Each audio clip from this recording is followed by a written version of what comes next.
alegria, que és festa major. Ja hi tornem a ser amb l'entrevista radiofònica. I si no us falla la memòria, a ritme de la trinca, perquè el convidat d'avui el vau poder seguir a la tele al programa en què els tres trincos buscaven substituts. D'altra banda, si heu anat a espectacles com del Ter al Plata, que es va fer al Teatre Artèria Paral·lel, no l'haureu vist directament, sinó al contrari. Era ell qui us hi feia veure des de la cabina de tècnic de llums. Si encara no sabeu qui és, una altra pista és que fa de professor a l'Institut del Teatre de Vic i que ha dirigit musicals de l'autor exponent d'aquest gènere, Stephen Sondheim. Company o alguna cosa divertida va passar a camí del fòrum en són un exemple.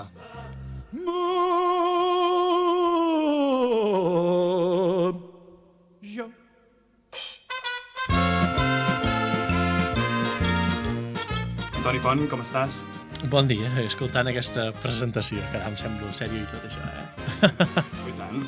Tot i que en Toni ens podria parlar de mil coses, sent director, actor i il·luminador, l'hem convidat perquè ens desvetlli els secrets d'aquesta temporada pel que fa a musicals, que n'hi ha uns quants, N'hi ha uns quants, sí. Quin panorama tenim? Jo crec que comencem a tenir un panorama de normalitat, perquè les principals ciutats europees i americanes, culturalment parlant, és una cosa ben normal tenir diferents musicals en la cartellera, i aquí poques vegades havia passat. Com a màxim n'havien coincidit 2. Vull dir que comencem a ser normals. I a què es deu aquesta normalitat, aquest suposat boom, no?, que han tingut últimament els musicals? I ara et rectificaria, diria, aquesta aparent normalitat, jo crec que és simplement l'arribada d'una productora que es va estendre al nostre país i que ha portat aquestes franquícies multimilionàries que només una multinacional també pot portar per una qüestió de costos, i ha duplicat la programació. Llavors, evidentment, el tenir una competència, per dir una manera, tothom fa que es posi, en qualsevol terreny, fa que tothom es posi una mica més les piles. I, per tant, tothom torni a treure a produir coses. Tot i que la majoria són reposicions. Chicago, Pegados, Cop de Rock, Geronimo Stilton, Forever Young, Los Miserables són alguns dels títols que podrem seguir aquesta temporada. Quins són els més recomanables? Recomanables... clar, sempre que recomanes una cosa és molt relatiu, no? Clar, possiblement per un gran públic... clar, és el mateix. Per un públic infantil, el Geronimo, no? Per un gran públic, segur que es queden amb Els Miserables. O amb el Cop de Rock, per exemple. Jo em quedaria més amb Pegados i Chicago. Per què? Perquè Pegados és un musical original que ha tornat, ja es havia fet, perquè ha tornat després d'estar a Madrid, és d'un noi de Sabadell. És una proposta diferent, no és un gran musical, són 4 actors, un és pianista i actua, una infermera i 2, un actor i una actriu. I penso que com a proposta és original i arriscada. I crec que això s'ha de difondre, perquè quan una persona fa una proposta diferent, crec que està bé. I el Chicago perquè jo crec que podria ser aquell terme mig de dir és una cosa de gran format, Gran públic. però que hi ha matèria gris allà dintre. La música del John Kander i les lletres del Fred Epp són fantàstiques. A nivell d'estructura d'obra és una estructura molt peculiar, i llavors molta gent també té una sorpresa, que es pensa que és allò de Chicago és només aixecar la cama, i són moltes més coses. La primera sorpresa és quan veus que pràcticament de escenografia no hi ha res, i que els mateixos músics són una escenografia, perquè recordem que Chicago, ja sabeu, és la tercera vegada que ve a Barcelona, però és la primera que ve amb la producció de Broadway, no? La producció de la West End de Londres o de Broadway. S'havia fet en català, cosa que també és complicada que es facin ara, s'havia fet en català, protagonitzat per l'Ester Bertomeu, entre d'altres. Llavors l'Àngels Guinyolons ho havia fet en castellà, i ara es torna a fer en castellà, però amb la posada aquesta. Un musical pioner pel que fa també a les coreografies, Chicago. Sí. Aleshores, aquests musicals que tenim i que estàvem esmentant ara, tots tenen una bona qualitat o fluixegen en algun punt?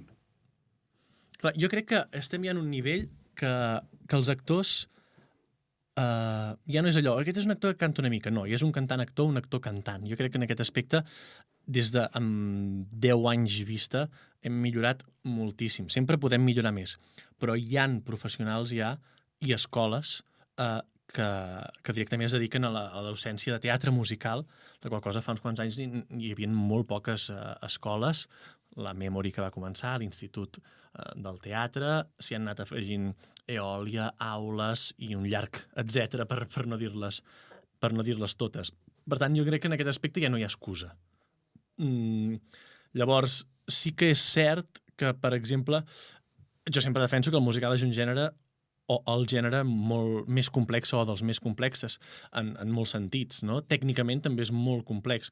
Llavors, moltes vegades fa que els teatres estiguin una mica embotits, no? Perquè han de cabre-hi una escenografia gran, en els casos dels grans musicals, una tecnificació important, vull dir que sempre es poden escapar alguna cosa, però jo crec que per la qualitat dels intèrprets no quedaria.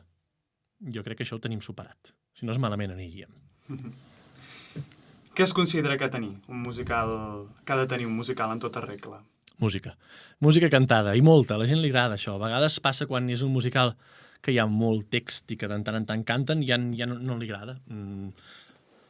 Jo sempre dic que la definició de teatre musical és molt complexa perquè els diccionaris és absolutament errònia. Fins i tot diuen comèdia musical.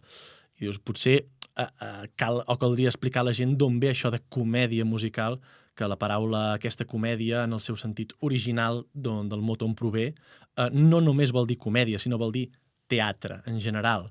Per tant, ja començant per la mateixa definició dels diccionaris, justeja força. Ha de tenir la música, per descomptat. Llavors, molta gent vol les 3 disciplines que hi són, el text, el gest, el text, la coreografia en aquest cas, i la música cantada. Per mi hauria de tenir una orquestra en directe, que això moltes vegades no passa. Una orquestra o un piano, és a dir, que tot pot ser, depèn del gènere, depèn de l'estil que estiguem fent, la formació d'orquestra no és específica.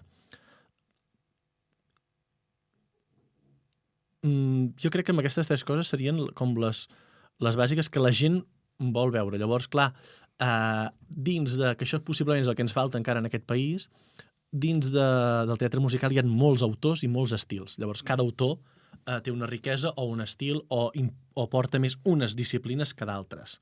De moment tenim les més fàcils de digerir. La batalla seria intentar que aquestes es mantinguin, que em sembla molt bé, perquè està demostradíssim que hi ha públic per aquesta part del gènere, però també crec que hi ha una part de públic que aniria a veure obres potser un pèl més complicades musicalment, teatralment, com la proposta que et deia, per exemple, de Pegados. No és que sigui molt, molt complicada, però sí que ja és més concreta.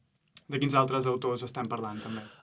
Per exemple, una prova, quants grisos s'han fet a Barcelona? Ara es torna a fer, se'n va fer un el 2007.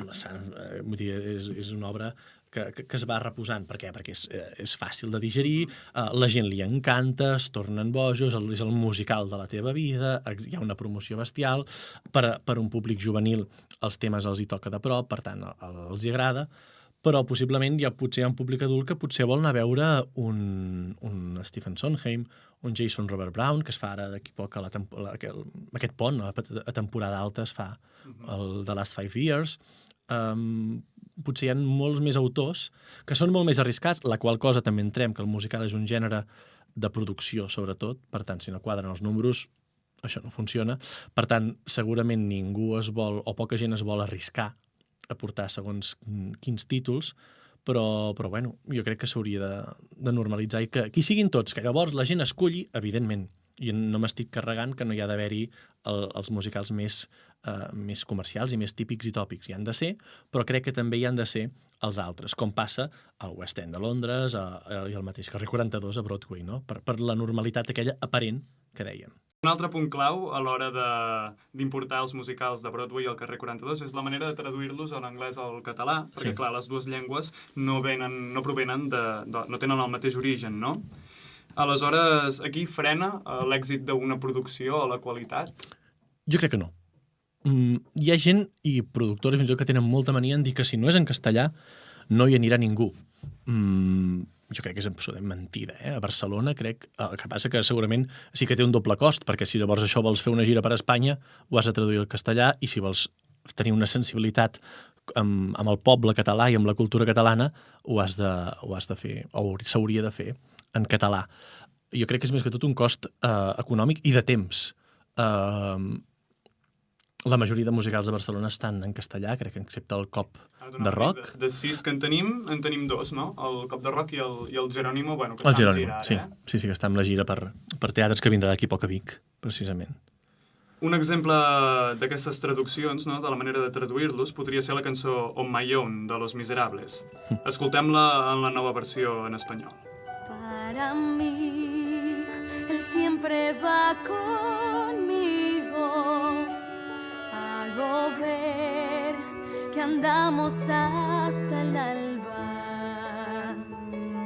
No existe y siento que me abraza. A veces voy perdida, yo le llamo y él me encuentra. Al llover, las calles son de plata y la luz es niebla sobre el río.